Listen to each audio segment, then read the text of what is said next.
বঙ্গবন্ধু শেখ মুজিবুর রহমানের মৃত্যুবার্ষিকীর দিনে ধানমন্ডি ৩২ নম্বর ঘিরে বেশ কিছু অপ্রীতিকর ঘটনার অভিযোগ পাওয়া গেছে।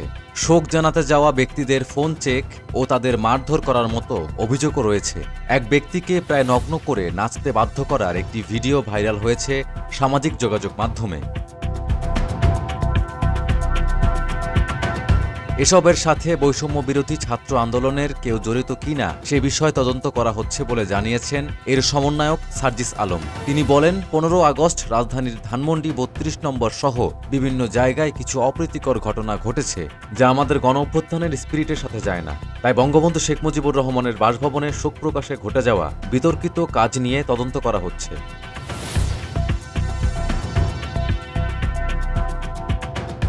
আজ শুক্রবার সকালে ঢাকা বিশ্ববিদ্যালয়ের অমর একুশে হলে ১৫ আগস্টের বিভিন্ন ঘটনা ও সমসাময়িক ইস্যুতে সাংবাদিকদের সঙ্গে কথা বলার সময় একথা জানান তিনি। সার্জিস আলম বলেন, ১৫ আগস্ট ধানমন্ডিতে মানবাধিকার লঙ্ঘন হয়েছে। কেউ যদি ১৫ আগস্ট ধানমন্ডিতে ফুল দিতে চায়, তাতে বৈষম্য বিরোধী ছাত্র আন্দোলন বাধা দিতে পারে না। বঙ্গবীর কাদের সিদ্দিকীর গাড়িতে হামলার অধিকার কারো নেই। তাই এ প্রসঙ্গে সমন্বয়ক বা অন্য কেউ জড়িত থাকলে বহিষ্কার এবং ব্যবস্থা নেওয়া হবে। তিনি বলেন, শেখ হাসিনা বাইরের রাষ্ট্রে থেকে সে রাষ্ট্রের মদতে প্রতিবিপ্লবের চেষ্টা করছে। যদি এই বিপ্লব হয়েই যেত, তাহলে তা ছাত্র জনতার বিপক্ষে গিয়ে হতো। ১৫ আগস্ট ঘিরে আওয়ামী লীগ ও ছাত্রলীগ ছদ্মবেশে বিতর্কিত কর্মকাণ্ড ঘটিয়ে থাকতে পারে। তারা যেন প্রতিবিপ্লব করতে না পারে, সেজন্যই আমরা শান্তিপূর্ণ কর্মসূচি দিয়েছিলাম। সার্জিস বলেন, ২০১৩ সালে আওয়ামী লীগ পুলিশের মাধ্যমে হেফাজতে ইসলামের সমাবেশের সময় কান ধরে ওঠবস করানোর সংস্কৃতি শুরু করেছিল।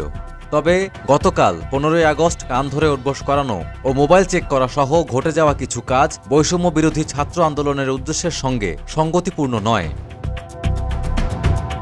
ব্যক্তিগতভাবে চাইলে যে কেউ শোক পালন করতে পারবে উল্লেখ করে তিনি বলেন, আমরা ১৫ আগস্ট রাষ্ট্রীয় আয়োজনে শোক দিবস পালনের পক্ষে না, তবে কেউ ব্যক্তিগতভাবে শোক প্রকাশ করতে চাইলে তাকে সম্মান জানাতে হবে।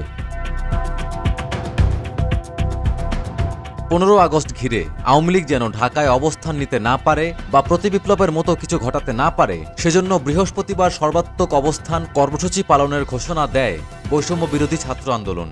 সকাল থেকে ধানমন্ডি ৩২-এর এলাকা ও এই এলাকার আশেপাশে অবস্থান নেন ছাত্র জনতা। ওই সড়কে কেউ যেতে চাইলে ছাত্ররা তল্লাশি করে মোবাইল চেক করে দেখেছেন। আওয়ামী লীগের সংশ্লিষ্টতা পেলেই পড়তে হয়েছে মারধরের মুখে। পরে আইনশৃঙ্খলা বাহিনীর কাছে সোপর্দ করা হয়েছে তাদেরকে।